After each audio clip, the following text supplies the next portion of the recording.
Hello everyone, reading from the bedroom here. Your guitar junkie. How you doing? Yeah. So, if you want a Les Paul guitar, and you have to have Gibson on the headstock, because you may be a guitar snob, you just may be.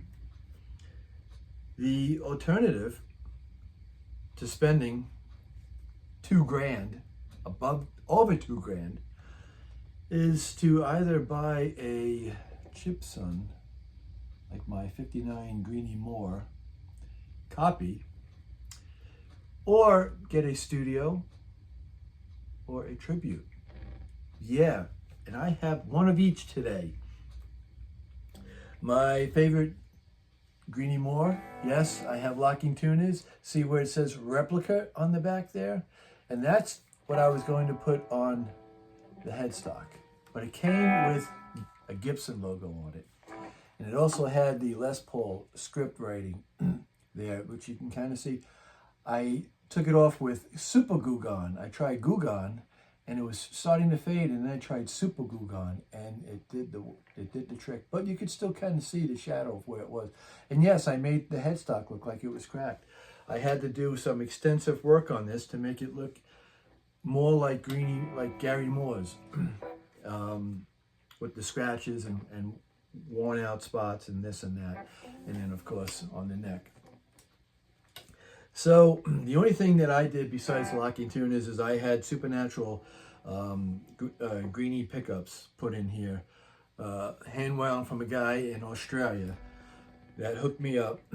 And because I was changing the pickups, pulling the crappy ones out, I went from the dime size 500K pots and I put nickel size 500K pots just because I just thought it would be bigger is better, right? Why not? Yeah. So I've got a blues channel here, and maybe I'll keep it on just the overdrive. I don't know. We'll see what happens. I'll make some noise and I'll speak about each one and why I like them. And which one do you think my ultimate favorite guitar would be? Do you know? Do you have the guts to leave it in the comment before I tell you at the end of the video? Oh, and a terrible thing happened at the supermarket today. I can't believe what's going on now. Really not in the mood to play blues. Might have to juice it up a bit.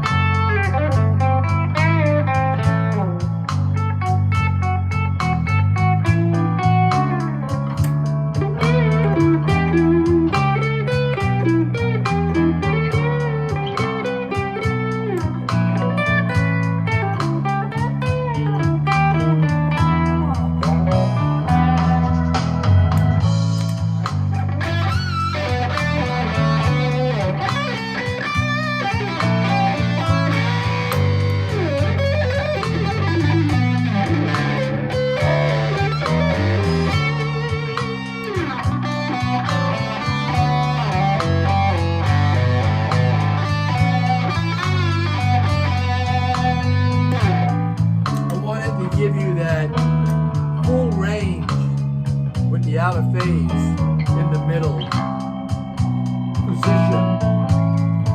So, oh baby, hey, still tough with a bad shoulder. See, I have different holes in here. When I play a Les Paul, I put it one more down, so it's not up here when I'm playing it. Yeah, that was just filler.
supermarket today. And I go to their self-checkout because they only have one cash register open. And about 5 people are lined behind it with shopping carts full of food. So I got bananas. I'm buying watermelon. I said, buy one, get one. I want to make sure it's coming up. The woman says, yeah, sure, just scan both of them. And bam, there's your special price. Okay, can you do the bananas for me? Oh, this is self-checkout, she says. I go, yeah, but I don't know what I'm doing. So, I put them on the scale at the cash register. And she says, just want to check the tuning on this because it's been a while. And I don't like these tuners too much. So she says, well, I'll tell you the code, I'll give you that. But I'm not going to punch it in. And I'm like, what? So she gives me the code for bananas. It's like 4109. And I'm like, where do I punch it in? I'm looking at the debit card machine. And there's 2 things on the screen. Which one? Well, she points to it, but she can't touch it. So I put the numbers in. I hit the enter. Again, where's the enter? She shows me she can't punch it. And she goes, there you go. I was so pissed. I went to the manager.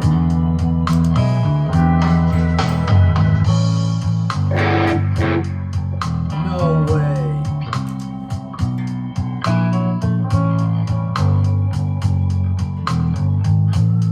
Well, I actually tried tuning the guitar with the volume off. Right? Never even checked. What's wrong with me?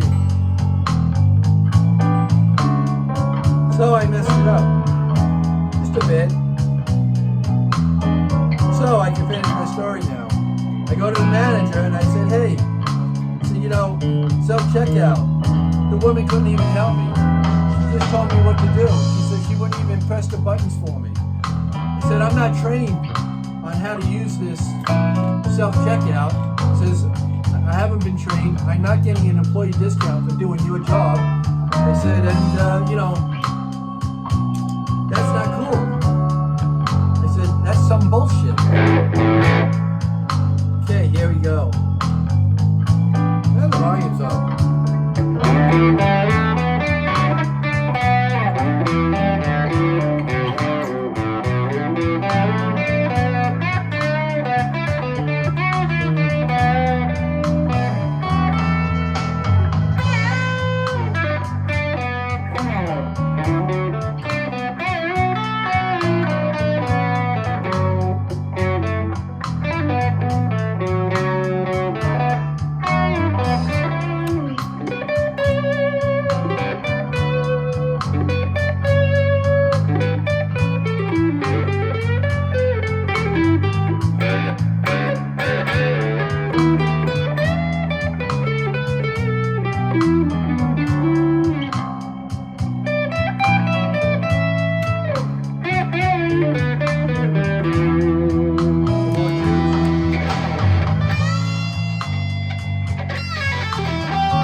So,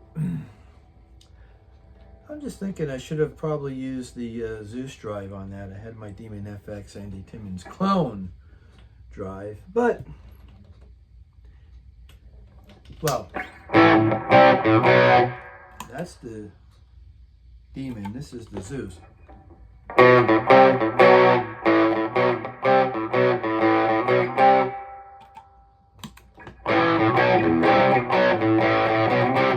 yeah, I still like the Timmins. Well, let's get to the guitars at hand, shall we? Anyone dare to leave a comment? Think they know what it was? You didn't have to, you could just type it and then pause it and then go, I was right, or I was wrong. So, this is my 92 Gibson Studio Light. And why that is because it's chambered and it's USA made Gibson open humbucking pickups. Everything on this guitar is exactly original. I went to change the knobs, and then when I did, I kind of thought these knobs really just fit the whole vibe of the guitar, and I put them back on. Because you know me, I like big knobs, and I don't know why. So, and I like different, you know, specialty knobs, just to give it a little bit more, you know, I don't know, bling. But these just, they fit with the guitar. You get that vintage vibe. These are their Gibson tuners, and personally, I don't like them. They're very stiff and chalky, and you know, the way I bend strings, I don't even think I've ever replaced the strings on here. I think they feel like nines, but I've never restrung this since I've had it. I've had it for a while now. This was selling for $800. I think it was $850. Guy down the road in was it Clearwater? Clearwater or Dunedin? I think it was Clearwater. And I went there with the intent of buying it for $850. It came with the USA Gibson case, the nice, you know, padded with the plush pink on the inside and the blanket. And they also brought my Fender Telecaster because he had said to me he's a Tele guy, not a Gibson guy, and this was his father bought this brand new and gave it to him, and he's not a Gibson guy. So I brought that on the hopes that he might trade, and he did. He traded. We traded even Steven. I gave him the, I had the Ventura 70s Deluxe with the a Gibson, an old Gibson, an old Fender case. And I know that I needed the tool to set the neck. And I told him, I said, I'm taking a chance because the neck has got such a bow to it. I said, I'm taking a chance that I could, you know, adjust it. Because I was trying to set it up with tools that he had in his garage to try to make it playable. And I said, I think it'll be all right. And sure enough, once I bought the tool and I was able to set the neck, it was great. It was perfect. So I got lucky with this. This here looks like, I don't know, pearlized trapezoid inlays on a ebony fingerboard. And that seems to be a bone nut on there. I can't say with certainty because I'm not giving it a DNA test so far. With your, looks like medium jumbo frets on here.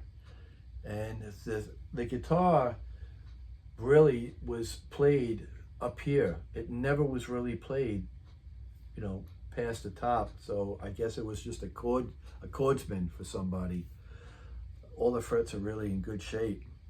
Three-way toggle, and I just turn it on an angle instead of going like that, you know, instead of going like that, so it's on the sweep when I'm doing it. Two-piece bird's eye maple tobacco burst top. It's really hard, and I tried it before. You cannot see the bird's eye in the phone, but it's there. And then the back, I just think the back looks so cool, you know, the way they have it here. I love seeing wood grain.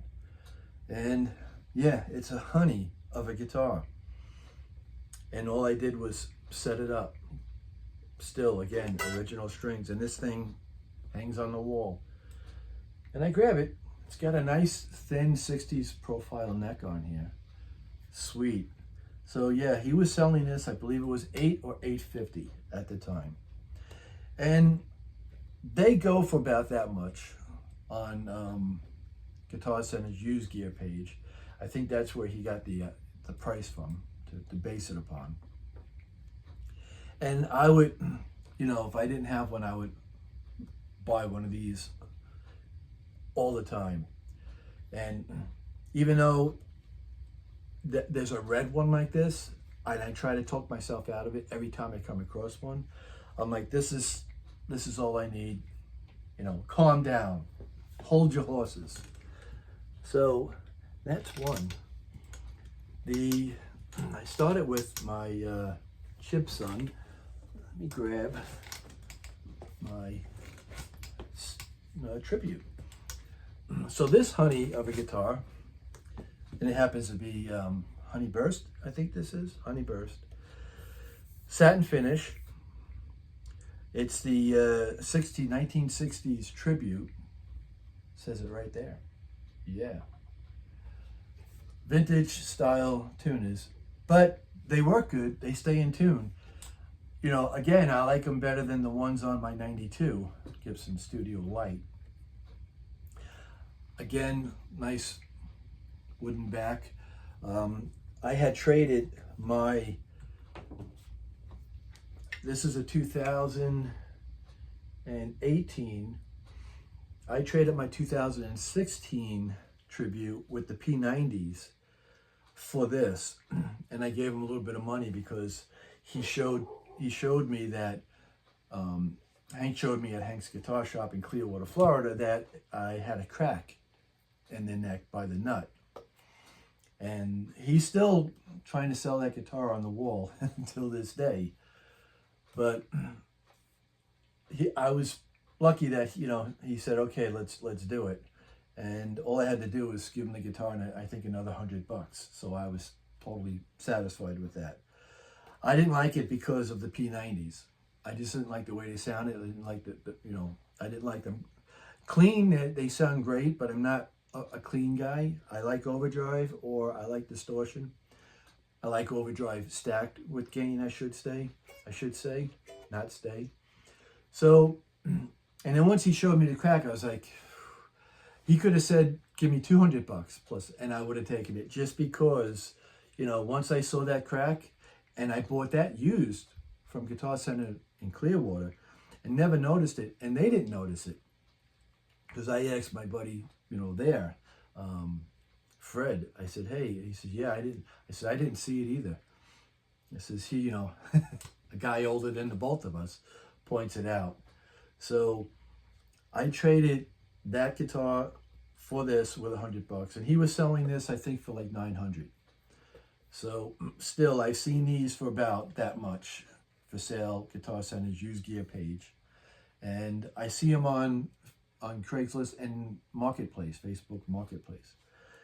And they are still, you know, really nice guitars. I don't know if it's chambered. I don't remember. It feels awfully light, not as light as my other one, my 92. These pickups sound really good. I'm not sure, again, if I think they're Blues Buckers or Pro Buckers or Mother Truckers, I don't know. This one has a rosewood fingerboard. Again, thin 60s tapered neck. I would have to say that my 92 Studio Light is a little bit thinner with the ebony fingerboard. You've got your 60s styled hubcap, they call reflector knobs on there with the little pin, like from the 60s, to show you, you know, what number you're on there.